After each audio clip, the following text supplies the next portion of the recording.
And the sudden ravages of love surprises them like acts of God. Its irresistible function they have never treated with convenient lies as a part of geography or an institution. And the sudden ravages of love surprise them like acts of God. और एक और चीज उनको surprise करती है, वो है कि हम अब फिर भी उनसे मोहब्बत करते हैं, है ना। यहाँ के लोग उनको फिर भी अपना समझते हैं। वो इस वंडरिंग आइलैंड को अपना ना समझे, लेकिन ये वंडरिंग आइलैंड उनको अपना समझती है। तो इससे भी उनको जो है अजीब सा लगता है। And they have never been treated with convenient lies. Convenient lies मतलब हमने उनको कभी झूठ नहीं कहा कि you are Australian. We have said that you are truly Australians. They have been institutionalised, they have been counted as the citizens of Australia. तो हमने उनको सच में कहा कि तुम ऑस्ट्रेलियन हो, तुम ऑस्ट्रेलियन सिटीजंस हो, तुम ऑस्ट्रेलियन सिटीजंस रहो। इसके बावजूद इन चीजों से जो है they are at time surprised. Why surprised? Because they might think कि हमने तो कभी ऑस्ट्रेलिया को अपना नहीं समझा, हमने इसको क्या समझा, अ रेफ्यूज फॉर ए शिपरेक्ट सेलर। हमने तो इसको एक कुछ देर के लिए, जितनी देर हम सजा काटने आए थे, इसको समझा था अपना, लेकिन ये लोग हमको अपना समझ रहे हैं। So they get surprised because of this. An instant of fury, a bursting mountain of spray, they rush together. There are some moments when they get together. When a natural calamity would strike. जब nature कोई गुस्सा दिखाए, an instant of fury, a bursting mountain of spray. Mountain of spray may refer to a flood, to a great rainfall, which would create problems for whole people, and it is at that moment that they get together. They rush together, their promontories lock. तो ये सारे जो हैं इकट्ठे हो जाते हैं, भागते हैं। promontories lock would be a place, you know, एक ऊंची जगह। से फॉर एग्जाम्पल फ्लड आए तो लोग एक ऊंची जगह पे जाके अपनी जान बचाते हैं। So they rush towards that place to protect themselves. That is a movement, that is an instance where they are together. Maybe वहां पे कोई एबोरिजिनीज भी आके बैठ जाए और वहां पे ये ऑस्ट्रेलियंस भी आके बैठ जाएं, तो वहां उस टाइम उनको कोई परेशानी नहीं होगी। An instant the cast away hails the cast away.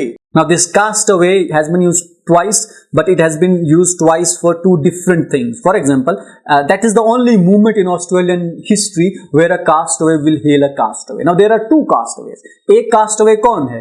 वो जिसको इंग्लैंड ने castaway बोला, जिसको इंग्लैंड ने अपनी सरजमीन से निकाला किसी जुर्म के चलते और वो इंग्लैंड में चला है। So he is a castaway in England. And then there is another castaway, जो दूसरा कास्टअवे है ये एबोरिजिनीज है। जब ये अंग्रेज वहां गया, ऑस्ट्रेलिया में गया और वहां इनहेबिट हुआ, तो इसने वहां के बंदे को वहां से निकाल दिया। सो these are two castaways, but these are some of the moments when natural calamity strikes them, so they are together. Now they would hail one another.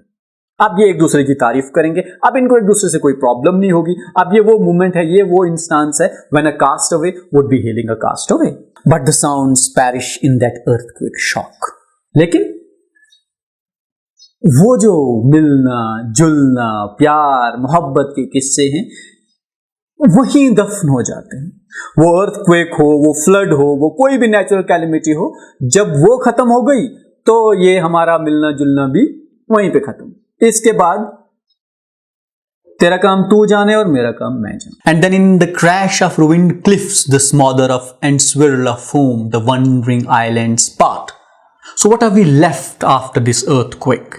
We're left with ruined cliffs.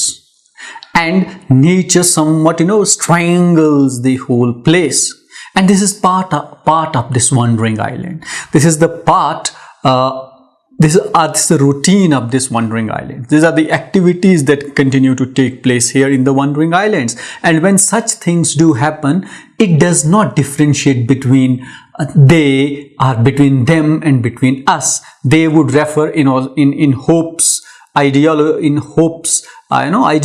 as the second grade Europeans, those who have come and inhabited Australia, and the others would be those who have inhabited Australia for a long time period. But all that one mind ever knows of another or breaks the long isolation of the heart was in that instant. It was in that point, it was in that time that the isolation was broken apart. It was at that point of time when the castaway hails the castaway. ये वो लम्हा था, ये वो moment थी जब कोई natural calamity strike की, जब कोई अर्थक्वेक आया या कुछ और हुआ, तो तब ये जुड़े। लेकिन the shipwrecked sailor senses his own despair in a retreating face. लेकिन जो वो shipwrecked sailor है ना, who is this shipwrecked sailor? ये कोई थर्ड पर्सन नहीं है, ये वही Australians and second grade European जिनका रेफरेंस पहले इस पोएम में आया है, जो इसको एक रेफ्यूज की तरह ट्रीट करते हैं और जिनके बारे में होप ने पहले कहा था कि वो किसी सी शोर पे बैठ के they suddenly would masturbate. It is those people who are waiting for rescue, but he says that they don't receive any such thing. उनको कोई रेस्क्यू नहीं मिलता है, तो उनको जैसे थपेड़े पड़ते हैं उस मोमेंट पे भी जब ये कास्ट अवे दोनों मिलते हैं। Around him he hears in the huge monotonous voice of wave and wind, the rescue will not take place. और ये जब इस पे मुसीबत पड़ती है, जब इसको मुश्किल होती है, तो ये इसको एक ही आवाज सुनाई देती है, that rescue will not take place. Now this rescue will not take place is again very harsh upon those people, that nobody is going to help you out. If you will not help yourself out, तो England से लोग आके आपकी मदद करने वाले नहीं हैं। इंग्लैंड से आके लोग इस वंडरिंग आइलैंड को ठीक करने वाले नहीं हैं। If you are inhabiting this place where you were deported or whether you have migrated to this place, but once you have done this, अब तुम्हें इस जगह को अपना समझना पड़ेगा। अब आपको उस लेजीनेस से बाहर आना पड़ेगा और अब आपको इसको एज अ रेफ्यूज नहीं समझना चाहिए। You must take it as your state, as your country, and you must consider your self as the citizen. You must not think that you are not in the chart, you are not annexed, you do not have a fixed position. You should come out of all those things and consider this Australia as your place. If you want, then rescue will not come to you. तो फिर आप यूं ही पड़े रहेंगे और कहीं के नहीं रहेंगे। That was the poem Wandering Islands by A.D. Hope.